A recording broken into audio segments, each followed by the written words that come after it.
They declared war at the third convergence of stars, a place that hadn't seen blood since before Earth ever joined the galactic fold.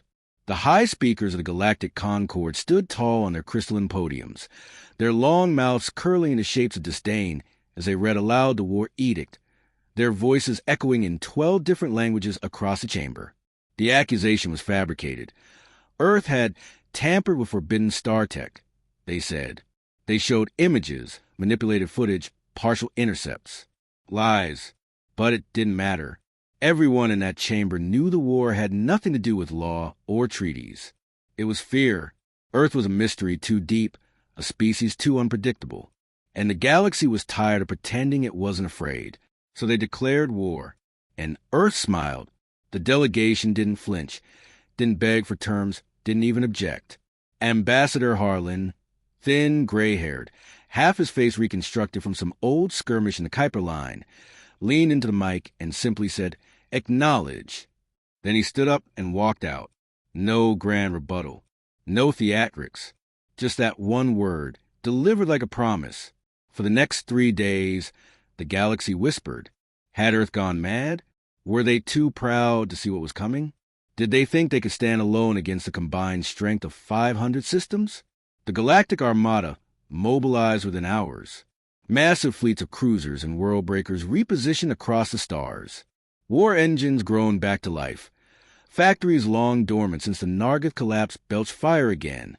Thousands of races joined the war effort, eager to take a piece of the strange blue planet that had long played diplomat and observer but had never fully opened its hand. And still, Earth smiled. No mass deployments. No broadcasts. No begging allies. Just silence. Until the first fleet reached the sole border. The 12th Galactic Vanguard, commanded by the Kalthari warlord HFY.SCI.FI the Blackgale, emerged from hyperspace at Neptune's edge. He expected token resistance. A few frigates maybe. Some defensive grid. But nothing prepared him for what they saw. Nothing prepared anyone. There were ships, hundreds of them, but they didn't match any known registry. No standard design. No familiar transponders. They were jagged, asymmetrical things that shimmer with shifting hulls and move like predators, not machines. Some looked like they were grown, not built. Others had no engines that sensors could detect. But all of them, every single one, bore one unmistakable symbol somewhere on their hull, a simple flag of Earth, worn and ancient, as though it had been painted eons ago. HFY.SCI.FI ordered scans. The ships didn't respond. They just sat there, silent, watching. Then they moved, not in formation, not like a fleet, but like a pack of wolves. They darted, flanked, vanished, and reappeared. Before the Galactic Vanguard could fire a full salvo, half their ships were already gone, not disabled, not retreating, gone, like they had been erased from existence. The rest followed minutes later. No survivors, no distress signals, just a burst of static across all channels, followed by a whisper. We remember. The second fleet tried a different approach. Led by the Vorthan Strategium, they chose to strike Mars, hoping to cut off Earth's outer colonies. They brought 2,000 ships, including siege platforms and gravity shifters. They arrived to find Mars already dark, not destroyed, not cratered, just powered down. No lights, no comms, no heat signatures. The atmosphere was still, silent, cold. The Vorthan ships descended, cautious. And then the surface moved. From beneath the crust, towers unfolded like blooming steel flowers, bristling with energy cannons that didn't fire plasma or kinetics, but something else. Something wrong. The Vorthan ships convulsed mid-flight, hulls twisted like paper. Pilots screamed as their minds were flooded with images. Wars they never fought. Screams of species long extinct.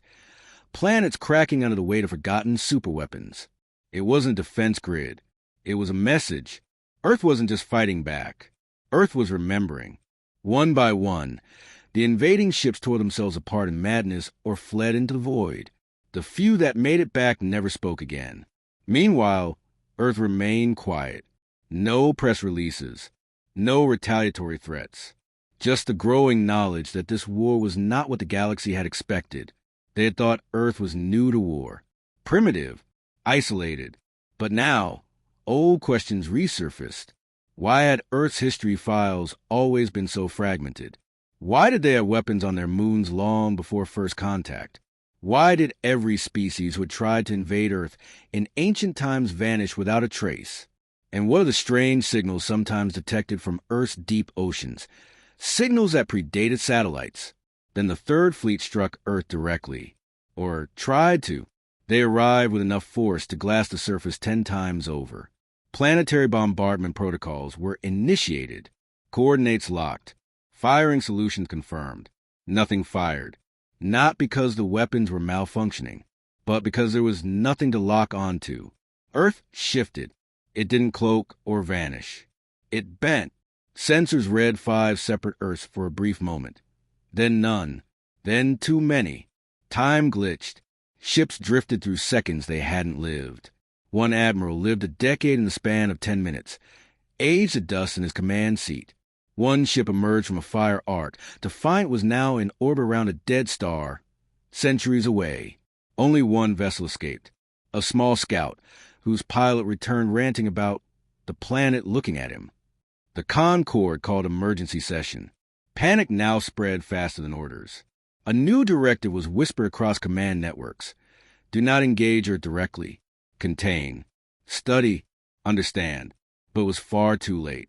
Because Earth was no longer waiting.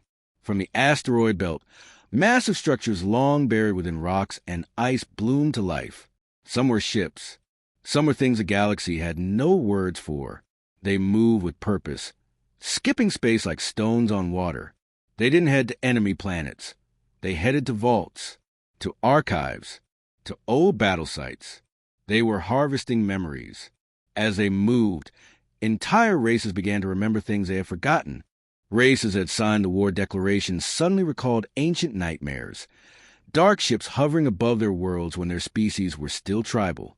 Faces without eyes. Earth flags buried in their oldest ruins.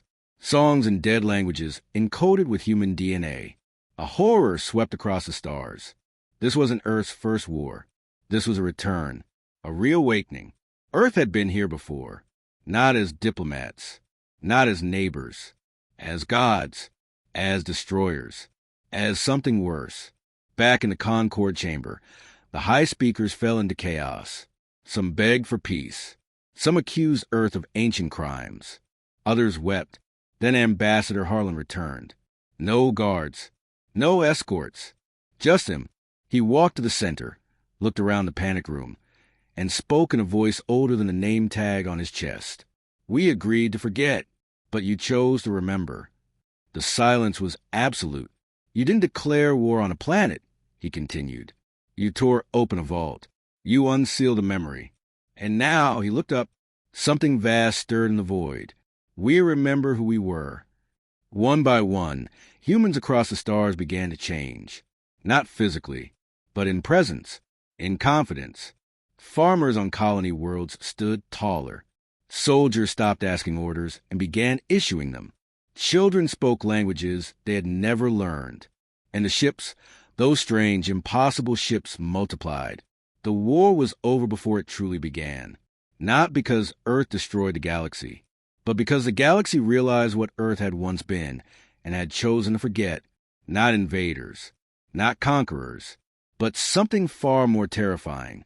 The original architects. It was not a planet the galaxy had provoked. It was a species that had once built the stars and had simply chosen, out of mercy or madness, to forget itself. But war had jogged its memory, and memory is a dangerous thing. So when Earth smiled after the war declaration, it wasn't arrogance. It wasn't defiance. It was recognition. Like an old beast hearing a familiar melody. A trigger. A signal. The humans were not awakening. They had simply stopped pretending. And now the galaxy had to live with what it woke up.